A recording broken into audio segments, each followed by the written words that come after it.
จอกละคือว่าเต็มจอกละ30แล้วเอาลองกินดู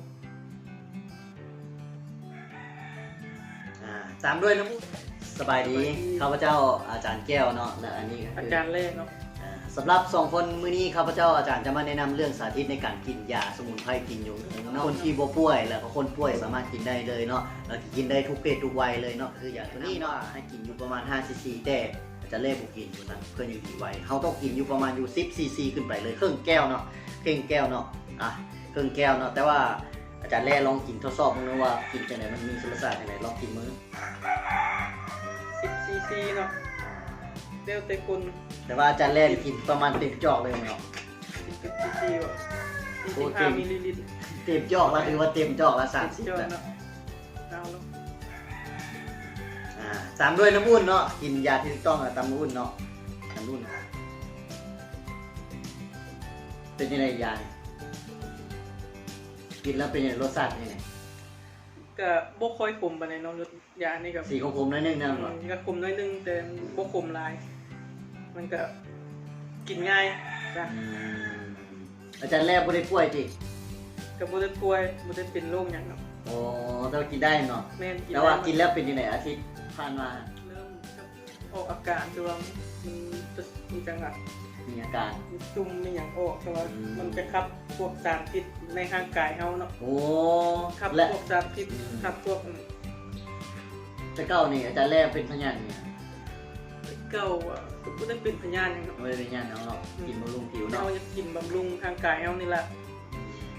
กินลองเบิ่งตื่นนอนมาเด้อาจารย์แรกเป็นยังไงตอนตื่นนอนหลังจากกินยานี้อาจารย์แรกเฮ็ดเวียกแบบเฮ็ดเวียกดึกๆดื่นๆนี่สิน่ะปั๊บตื่นมาแบบบ่มีหยังห่วงเลยเนาะตื่นมาก็สบายเลยบ่เฮ็ดให้อยากนอนอีกบัดนึงนะลุกขึ้นแล้วลุกเลยแรกกินได้ประมาณอาทิตย์กว่ากินเบิดไปแก้วนึงแก้วที่1เนาะกำลังกินแก้วที่2แก้วที่2เนี่ยแม่นละโอ้จันแรกกินไปดิชนะแพงบ่จันแรกก็ราคาอยู่ 3,500 เนาะตามกล่องหั่นล่ะโอ้แพงเลยถ้าว่าเบิ่งราคาแล้วแพงแล้วแต่ว่าคุณประโยชน์มันให้คุณค่าแบบนี้นี่อาจารย์แรกว่าแพงหรือถูกมันว่าแพงมันก็แพงแต่ว่าคันมันแพงแต่มันเห็นผลเกิดผลมันก็น่ากินควรกินมันบำรุงสุขภาพแน่ๆมันก็โอเคอยู่ดอกมันโอเคเนาะแสดงว่าคุ้มค่าแสดงว่ากินแล้วมันคือว่าของคันสมมุติของราคาถูกตามทั่วไปแล้วกล้ากินบ่ก็กินอยู่แต่กินบ่ฮู้ว่าพันที่เห็นผลอันนี้ก็ลองกินมากวดนึงก็เริ่มเห็นผลแล้วเนาะเด้เห็นตุ่มกินหลายขวดก็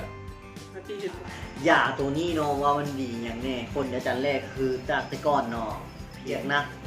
ซึ่งพอกินยาตัวนี้แล้วมันเทให้ดีขึ้นก็คือข้าพเจ้าก็กินไปแล้วเนาะมันจะเทให้ผิวของเฮาเนี่ยกลับมาเป็นแบบวัยเด็กขึ้นนุ่มขึ้นเนาะตอนนี้ทุกคนก็อายุรักษาขึ้นแล้วเนาะคือพระเจ้าก็รักษาชาวประเทศได้ผิวพรรณของเฮาคือนานเท่าเนาะนุ่มขึ้นผิวพรรณขาวขึ้นเนาะก็ให้เรียกงานประจำหนักคือกันเนาะและอยากให้ทุกคนครับซึ่งรู้ว่ายาตัวนี้เนาะโทนที่ป่วยเนาะถึงว่าเป็นป่วยพยาธิหยังก็สั่งเป็นต้นเป็นโรคตับโรคมะเร็งโรคเบาหวานเนาะโรคที่ว่าต่างๆที่เกิดขึ้นกับอัมพฤกษ์อัมพาตเนาะอยากให้ทุกคน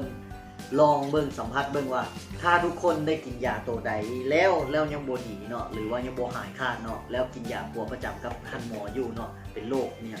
อยากให้ทุกคนได้มาลองกินตัวนี้เลยข้าพเจ้าว่าลองตัวยามาหลายตัวชนิดการยังบ่สู้ตัวนี้เพราะว่าอย่างมันมีส่วนผสมของ